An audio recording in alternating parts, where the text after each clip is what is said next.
So let me ask you this though. So we're December, end of the year, and I'm sure if you're, every business owner is kind of reevaluating how the year went and setting their goals for 2026. So you're going to start your business, or 2026 is going to be your year, right? Yeah. It's going to be your year. Yep. What would your advice be to, small business owners like us photographers? What would be like the first thing you need to look at and attack in 2026? I can't tell you how much I love this question because this is what I specialize in. I actually just had this conversation with a new business who's in the oil company getting ready to start up. I was talking to them on the way here, and they originally called me for a website. My biggest recommendation is start with that foundation. First of all, who are you marketing to? What are you doing? Like, narrow that down. Once you know what that is, do keyword research. Like, get that SEO foundation before you do anything else. Don't get excited and start trying to build a website, trying to make social media. Like, obviously you need your logo, you need your brand kit, your colors, all of that. That's very important, right? Brand guideline. But you want to have that keyword strategy, understanding the different search intents. So informational, navigational, commercial, like why are they typing this in? Are they trying to get information, or are they ready to go? They're ready to hit send or buy or book. So understand the keyword phrasing that needs to be across all of your marketing, whether it's your website, Google Business Profile, or social media. Once you have that, get that website up. You need a website. You need a website. You need a website. You mean you can't just do it off Facebook? No, please, no. Have a website, because if you want to get anywhere and you want people to know you are there, you need a stronger online presence, an organic presence, and you are extremely limited on Facebook. Facebook's not meant for that. So having a Facebook page, it like helps because it puts you on social media, but you need to have a website because that's going to be the billboard of your business that gives people and search engines the who, what, when, where, why of your business.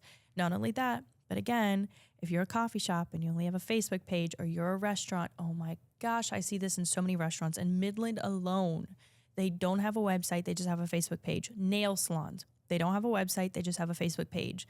For goodness sake, get a website. People want to know your pricing. They want to know how to book. Is it just walk in? Can I call? They want to know what's on like your service menu. They want to know what's on your restaurant menu. And if they have to go to Facebook, first of all, that kills your credibility. Like, it makes you a lot less trustworthy. Having a website shows trust. Have that website, answer people's questions. What are you doing? How much does it cost? If it's like a service or if it's a restaurant, what can they expect when they work with you or when they come to your mom and pop shop? If you want to be a local favorite, you have to look like a local favorite. So have that website, have that billboard, make sure it's cohesive, fast, don't overthink it. But also make sure you have enough like words on there to give users and search engines context is what you're doing. Once you have the website, you have the foundation. If you're a local business, set up a Google Business Profile. Google's going to try to throw hands with you on the verification, depending on if you're just service-based or if you're an actual brick and mortar. I will warn you. So like, have a lot of patience during that process. Yeah. But once you get that part done, then you have your local SEO, make sure everything is linked. Then you start your social media, Instagram, Facebook, wherever you can go, do it. But also be cognizant of the fact that not every platform is meant for every business or service. So Instagram is always a really good place to start. A lot of people start with Facebook. I would start with Instagram. And if you can do both, you can integrate them to where you're posting on them both at the same time. Yeah. And you can manage them in the same place like Meta. I don't like Meta, but for businesses that are running it on their own, it's a really good start. That's what we use, Meta. Yep. It's just a learning curve. You have to learn it, and it's whatever. It takes a minute. It takes a minute. Yeah, it takes a minute, and sometimes Meta will try to throw hands with you too. Everything's going to throw hands with you. Your website, all of it. So it's life. It's life. Yeah, Life you just take your time with it. Don't rush it, but have that foundation before you even start trying to like do anything else, right? So you have your business, you have your LLC if you need it, you have your brand, your logo, all of that. Get that foundation done. Because if you don't have that foundation and you just start diving into marketing, you're like, oh, paid ads, I'm going to pay for ads on social media and I'm going to pay for this, pay for that, pay for billboards. You're spending all this money. You're not going to see as high of an ROI because when the ads stop, the results stop. And that's if you produce a good ad, because you can put money behind an ad, but if it's not good, you're wasting a lot of money. And that's something I see a lot of business. Oh, well, it's getting me a lot of customers. How much are you paying for these ads? Yeah. Is the ROI like matching that? Are you actually making that back and more, or is it kind of just washing out? At a local company come to me, and I won't, say the name of it, but it's a very big like landscaping company out here, and I did an audit for them, and they told me how much they were spending like quarterly in ads, and I was like, you need to do organic. You need to do organic marketing because your ads are really hurting you. Yeah, but we're getting calls. Are all those calls turning into paying customers? Well, no. Okay, go organic.